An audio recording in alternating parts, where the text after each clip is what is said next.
Here is a terrifying financial reality. For most people, the day they get a raise is the exact day they lock themselves into being broke for the next decade. You got the email, Tuesday morning, 9:47 a.m.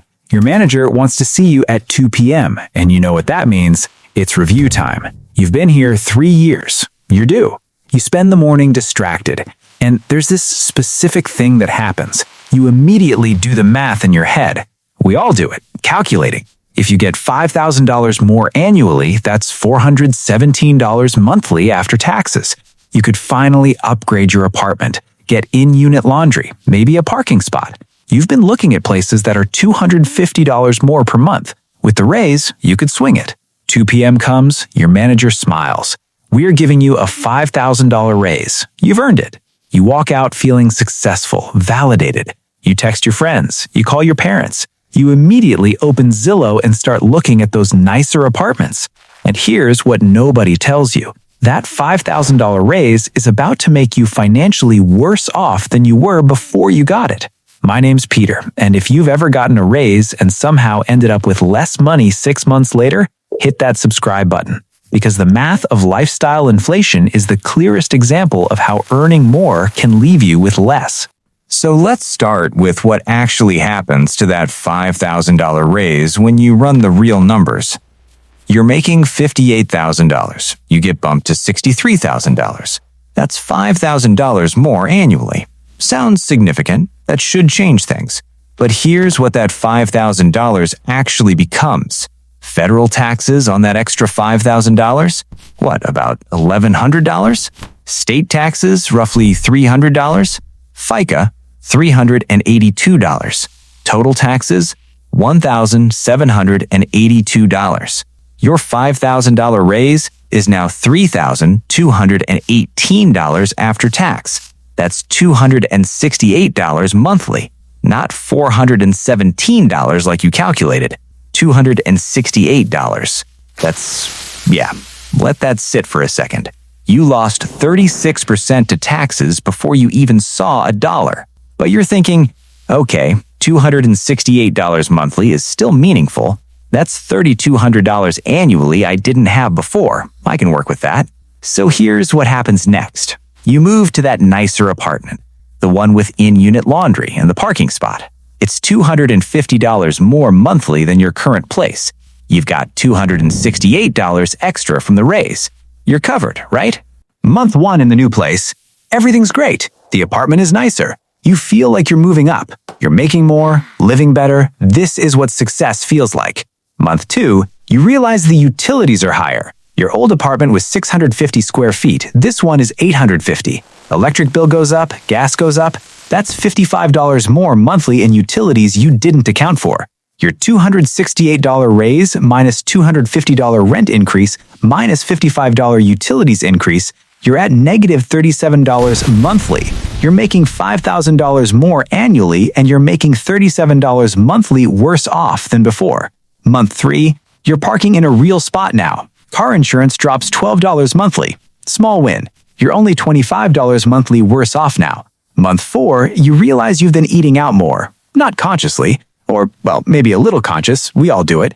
But when you made $58,000, you budgeted carefully. Now, you feel like you can afford to be a bit more relaxed. An extra coffee, lunch out twice a week, take out on Friday because you're tired, and hey, you make more money now. That's about $85 more monthly in food. You're now $110 monthly worse off. Month 6, your car lease is up. Before the raise, you planned on a basic sedan, $320 monthly. But now you make $63,000. You lease something slightly nicer, $395 monthly. That's $75 more. You're now $185 monthly worse off than before you got the $5,000 raise. And here's the brutal reality. You're making $5,000 more annually, and your discretionary income is $185 less per month than it was. You got a raise and became poorer. Actually poorer. Not in feeling, in math. Most people think a raise makes you better off. More income equals more security. That's logical. That's not how it works. That's the trap. Your brain doesn't process the raise as $268 more monthly after taxes. Your brain processes it as, I make $63,000 now. You benchmark your lifestyle to your gross income, not your actual discretionary margin. There's a specific psychological mechanism here. Reference point adjustment.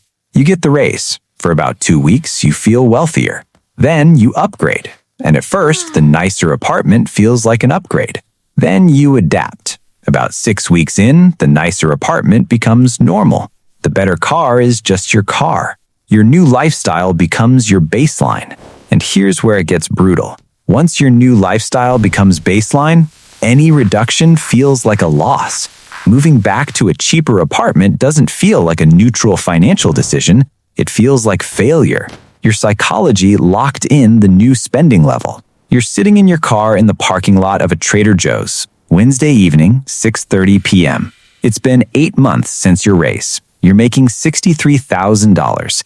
You should feel more secure, but you're checking your bank account app before you go inside because you're not totally sure what's in there. And you've got $720 in checking. Last year, when you made $58,000, you had about $650 in checking at this point in the month. You're making $5,000 more, and you have $70 to show for it. That's it.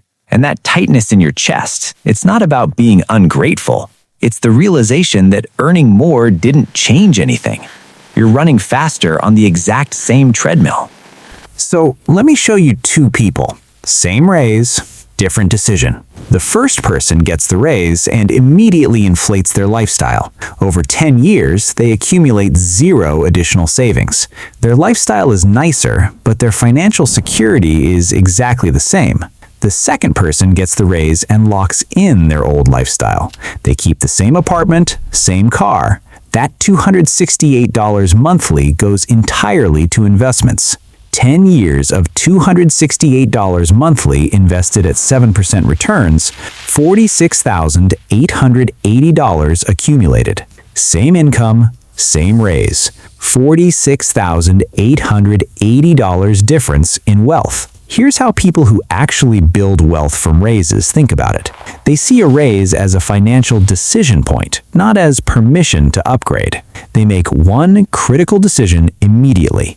They increase their automatic savings by the after-tax raise amount before their lifestyle has a chance to expand. Done. Locked in.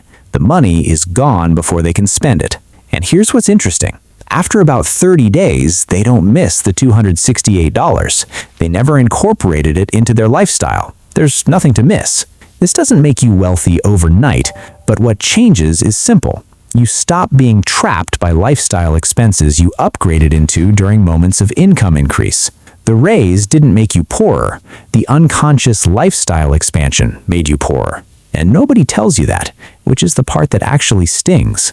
You can spend every raise and stay financially stuck, or you can capture it. The choice happens in the first 30 days. After that, the trap is already set.